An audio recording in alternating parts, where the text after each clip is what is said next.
One question posed here is, Assalamu alaikum. My name is Ziyad. Ahlan wa sahlan. I am from Saudi Arabia, Riyadh.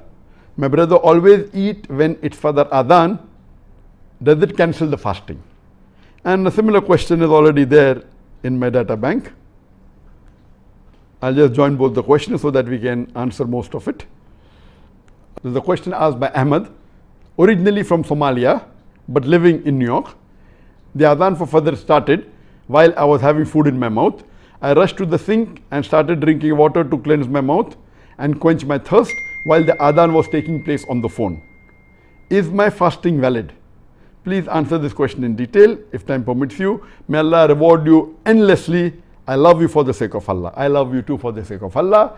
Both these questions asking that once the Fajr adhan starts, can you continue eating? And I mentioned this, that this is a common error done by Muslims, that even after Fajr adhan start, they continue eating thinking you can eat till the end of the Fajr adhan.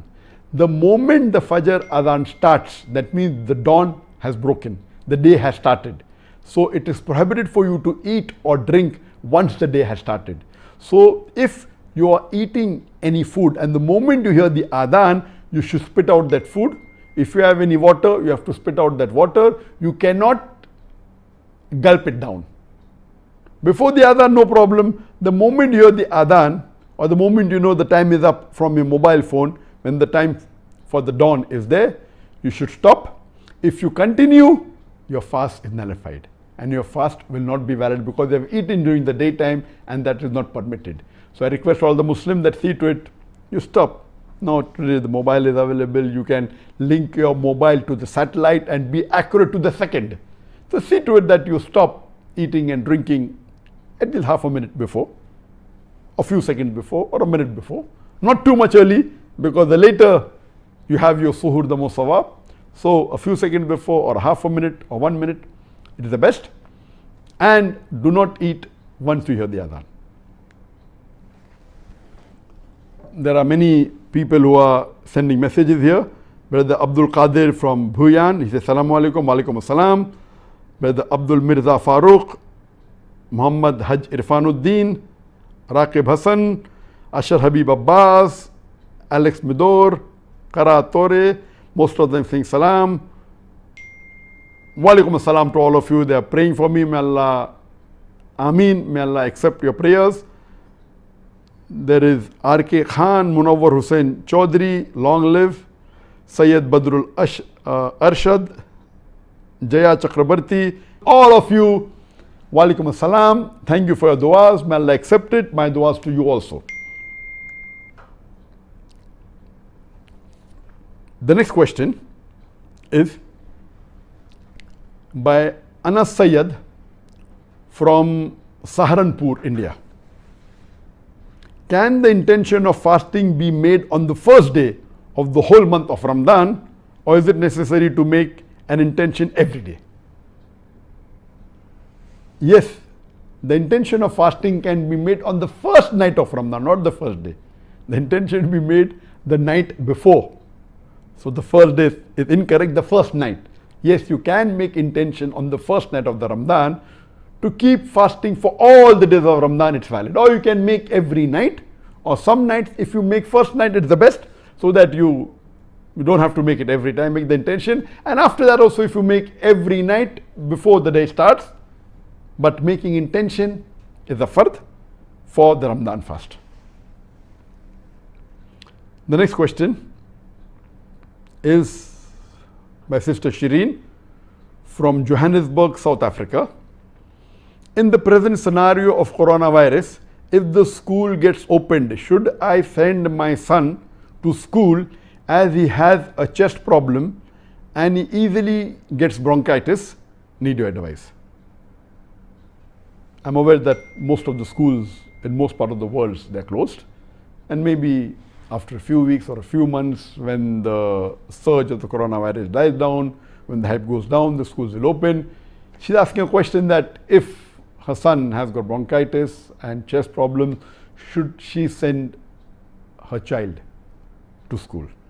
And as you may be aware, that COVID-19, that is coronavirus disease 2019 or SARS-CoV-2.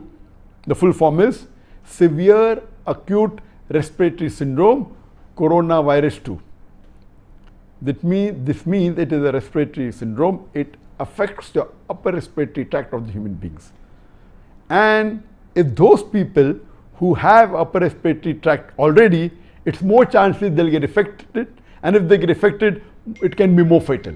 So if your son is having this disease, it is preferable that he delays, should go a bit more late, so that the surge and the cases is completely low and the curve of this coronavirus COVID-19 is flattened. It's better. I would advise you that you show him to a doctor in your city and check him up and take his advice before sending your son to school.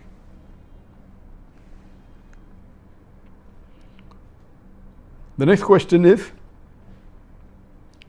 by Wahid Khan. Can we perform Friday prayers at home by forming a congregation of 5 men? And this question is selected from the Facebook. A similar question that came on the WhatsApp, I'm clubbing it together, is by Mohsin from Sydney. Please tell us the rulings about praying Jummah at home or in private hall, following social distancing in terms of minimum numbers, and how our Prophet, peace be upon him, prayed Jummah in similar situations like war, traveling, etc. Would appreciate your answer as it's concerning to a lot of us with different options. Basically the question is that, can we pray Jummah at home? Is 5 people sufficient? The reply to this is that many of the different schools of thought have different rulings as far as the congregation Jummah is concerned. Some schools of thought say that there should be minimum 40 people congregation to pray the Jummah Salah. Some schools of thought say it should be 19 minimum. But as far as if you read the hadith of the Prophet or the Quran, nowhere in the Quran or nowhere in the hadith is the exact number mentioned minimum for a person, for the congregation to be for the Jummah Salah. Praying Jummah is fard, but the congregation is not mentioned. For normal congregation, there's a hadith in Sahih Bukhari and Sahih Muslim that even 2 people make a congregation. But for the Jummah, there is no specific hadith. But there is a hadith in Sunan Abu Dawud, volume number 2, hadith number 547, which says that our beloved Prophet Muhammad said that there will be at least 3 people amongst the believers who will continuously pray all the Fara'is Salah in the mosque and will not be tempted by the Satan. And the Muslims should join this Jama'ah.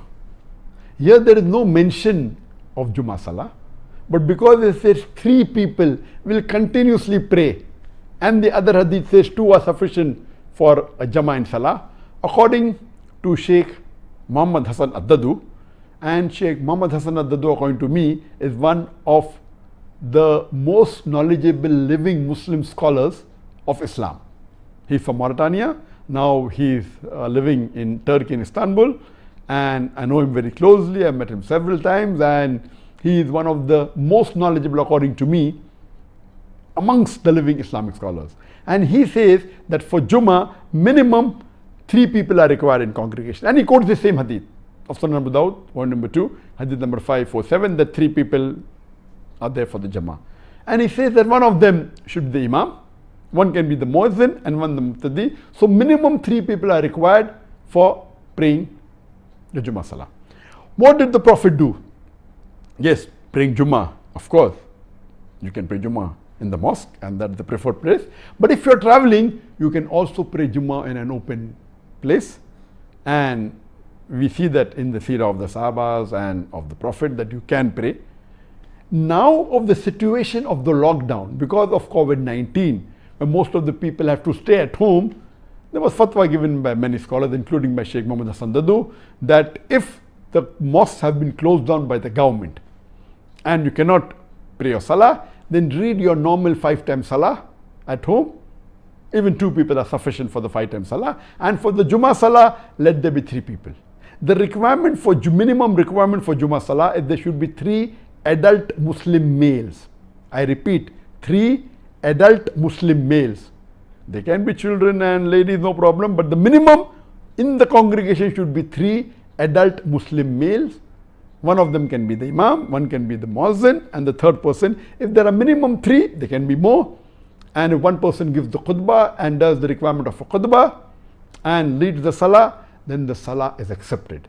And it is in this situation, Sheikh Muhammad Hassan Dadu said that if you cannot go to the mosque because of the lockdown, see to it that you don't miss this opportunity, pray the Jummah at home with at least 3 people's gathering. I hope that answers the question.